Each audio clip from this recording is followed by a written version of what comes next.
तो व्यक्ति मान चाहता है, सम्मान चाहता है, लेकिन वो मान सम्मान व्यक्ति का बनने के बाद में कभी गिरता कब है? बोले काम और क्रोध से, इन दो चीजों से गिरता है।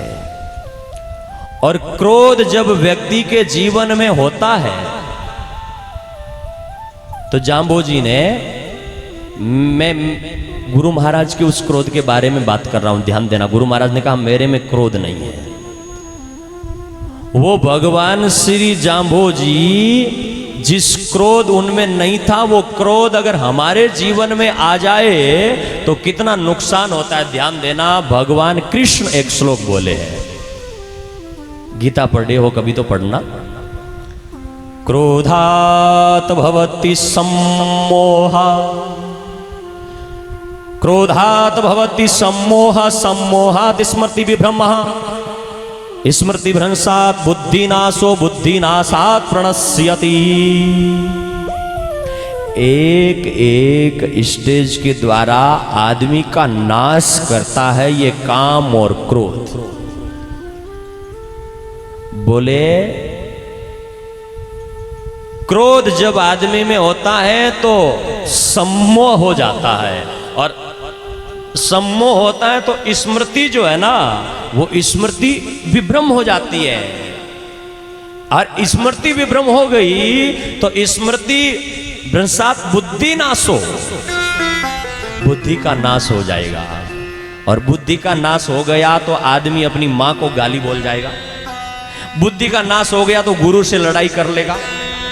बुद्धि का नाश हो गया तो जिस काका ने, जिस बड्डा ने तुम्हें बालपने में पाल करके बड़ा किया था, उनके विरोध में कोर्ट में जाकर के खड़ा हो जाएगा। कारण कारण यह है कि बुद्धि का नाश हो गया।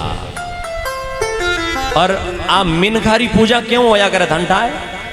अब मीनखारी पूजा और चेहरे रू घणो फूट रो दिखे, इन लोग स्वागत नहीं करया करे कि ओ चेहरे रो बड़ो फूट रो दिख रही हो तो आप ताड़ियां बजावा, इसलिए वो लोग स्वागत नहीं करते।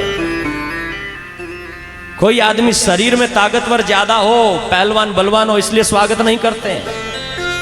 किसी आदमी ने कैसे न कैसे तिकड़म लगा करके 2-5 करोड़ तिजोरी में भर लिया, इसलिए लोग स्वागत नहीं करते हैं। लोग देखते हैं कि तुम्हारा चरित्र और बुद्धि कैसी है। और किसी आदमी के पास में चाहे धन न हो, रूप का फूटना न हो, शरीर में ताकत न हो, लेकिन चरित्र सही है और बुद्धि ठीक है, तो दुनिया उसका स्वागत करेगी, जमाना उसके लिए तालियां बजाएगा। और उस बुद्धि का नाश कब होता है? और बुद्धि और चरित्र दोनों का नाश कहां होता है? ध्यान देना,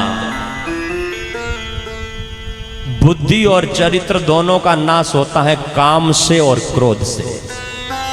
और उन दोनों को सही ढंग से हम रख सके, क्रोध न करे, काम में प्रवेश न करे, इसके लिए भगवान जाम्बोजी ने 29 नियमों में एक नियम बताया। आदमी का जीवन चरित्र आगे बढ़े, ये मानवपना धारण करे, इस मानव की आने वाली पीढ़ियां भी दादा के कामों को लेकर के गर्व करे, इसलिए भगवान जाम्बोजी ने एक नियम बताया। शायद उस नियम की तरफ बहुत कम लोगों का ध्यान जाता है, और कभी पढ़ा है तो मेरे पास में बहुत समझदार लोग भी कई बार लेकर के आएंगे, महाराज इस शब्द का अर्थ क्या होता है। 29 नियमों में एक नियम आया, अजर जरे जीवत मरे वे वास स्वर्ग ही पावे। ये शब्द जो कहा गया ना, अजर जरे,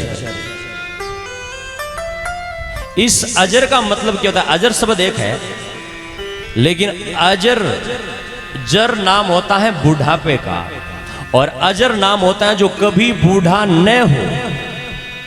इसलिए जाम्बोजी ने कहा अजर जरो। अब बूढ़ा कभी न बूढ़ा होने वाला कौन है? हमारा शरीर तो बूढ़ा होने वाला है, ये तो सदा जवान रहेगा नहीं। अब बहुत सारे लोग हैं, उनको दीसण लागा रूखड़ा अन नेड़ो आयो,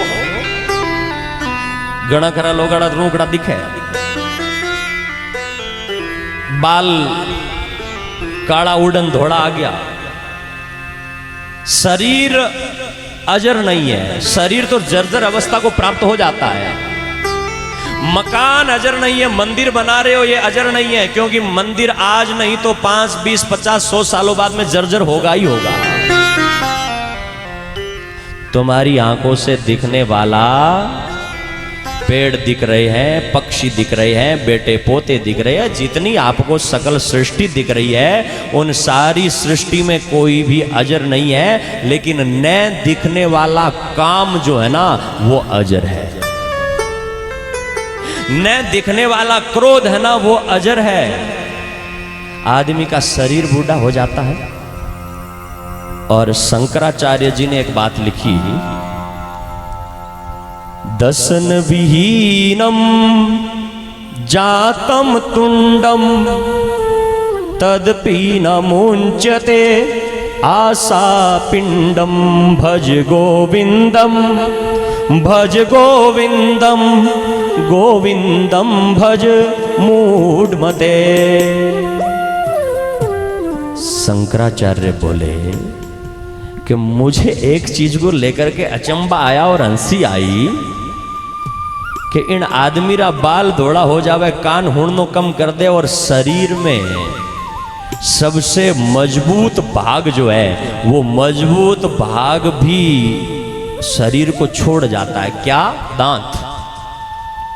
दसन विहीनम जातम तुंडम, मुख है ना, उस मुख से दांत सारे गिर जाते हैं, लेकिन फिर भी आदमी का क्रोध पीछा नहीं छोड़ता है।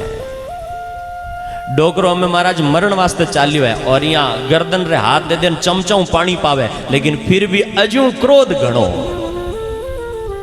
अजू रिया बड़े, अजू अगर थोड़ो कोई चमचो और बाटकड़ी पड़ जाए तो डोकरन रिया आवे।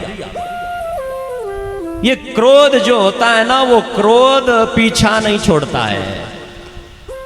और वो क्रोध जब आदमी में आता है तो क्रोध आदमी की बुद्धि का नाश कर देता है, और बुद्धि का नाश हो गया तो फिर तुम माँ को माँ नहीं समझ पाओगे, पिता को पिता नहीं समझ पाओगे, भगवान को भगवान नहीं समझ पाओगे। राव वीदा को, दुर्योधन को क्रोध आ गया था, और क्रोध आया तो सामने भगवान बैठे थे, लेकिन वीदा चादर पकड़ करके खींचने लगा, क्योंकि क्रोध में भूल जाते हैं कि ये भगवान है।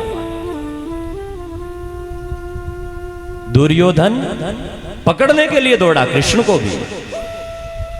रावण को जब क्रोध आ गया तो राम को मारने के लिए दौड़ा। क्यों? क्योंकि उसकी बुद्धि का नाश हो गया, और विनाश काले विपरीत बुद्धि। ऐसा हो जाता है कब? जब आदमी के जीवन में क्रोध आता है। तो भगवान जाम्बोजी है ना, वो भगवान जाम्बोजी गतम क्रोध कामम, वो काम और क्रोध से भी परे है।